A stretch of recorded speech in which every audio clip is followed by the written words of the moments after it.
What leadership traits do you believe are non-negotiable for the next generation of employees, and particularly women, and particularly people of color, stepping into this sector that you have been working in for years? So let me just say this with respect to women and people of color. I carry both. Yes, I'm you I'm do. I'm wrapped in melanin that can't be changed. It gets darker in the summertime, gets lighter in the wintertime, but it's still my deep melanin that doesn't change. My gender and my sex doesn't change. I am a female. I identify as a female. And then unfortunately, as time goes on, throw in that third one, that's age. Those are the three visible diverse things that people see about you when you walk in a room.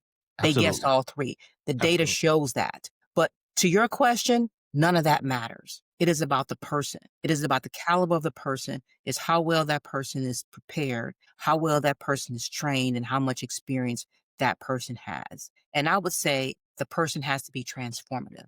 They have to be nimble and make some adjustments within their organization related to the needs of the members, the stakeholders, and what's provided some insights from their staff. And be careful not to back into the status quo. We have always done it that way. You know what?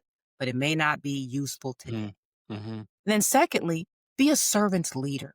Be willing to change. Be willing to bring in your staff and listen to some of their ideas and help them help you with decision making. You don't have to carry the load yourself. Have some of the staff help you with that. Listen to your partners, collaborate with your partners on things that they can bring to the table that your organization don't. And then you can have that co-branded product that really works really well. My husband loves the Snicker bar ice cream cones. That is a co-branded product between the Snicker bar company and ice cream. Pull that together and you got you a nice little dessert, right? That's cold and refreshing, right? So that's what I'm talking about here. It sounds very simple, but you know what? At the end of the day, it is because we know how to do this.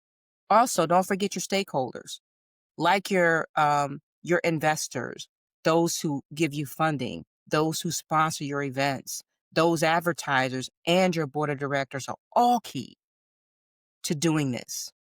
And be willing to listen and comprehend, research, act, and accomplish. If you do all of those, you will be successful. And I'll say finally, be inclusive, not tolerant. Let me Ooh, repeat that. ooh, be Be inclusive, not inclusive, not tolerant. tolerant. Okay? Be equitable, not satisficing, meaning you're just doing it to get by, just to make sure you fly under the radar screen, but you don't mean it. And then finally, be authentic, not yielding. And when I say that, don't just say what somebody wants you to hear, or don't just say what somebody wants you to do, especially if it's counter to your mission. Be authentic and do what you need to do for the benefit of your organization and the people who work.